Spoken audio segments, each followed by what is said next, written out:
គេហ៊ានគេទៅច្បាំងគេមិនស្មើនឹងរដ្ឋសភាការពិតគេមិនបានទទួលនឹងការទុកចិត្តសម្រាប់មកអង្គុយនៅទីនេះទេក៏ប៉ុន្តែគេយកទ្រូងរបស់គេដើមទ្រូងរបស់គេទៅការពារប្រជាពលរដ្ឋយើងអង្គុយសុកនៅទីនេះ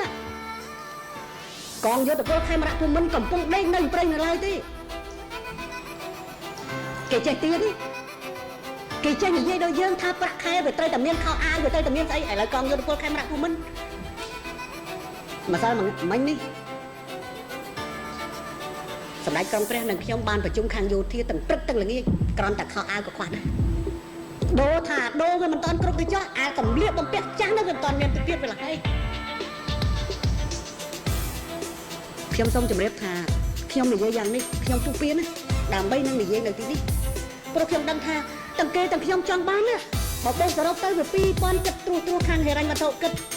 ដោយយកអត្រាណាមួយនៃប្រាក់រៀលនឹងដុល្លារសប្តាហ៍ថ្ងៃវា$2557ក្នុងមួយខែគិតទាំងបៀវត្តទឹកទាំងសេវាកម្មពេលសកអិនដល់ទៅទៀតអញ្ចឹងទៅបូកសរុបទៅគឺថាបើគិត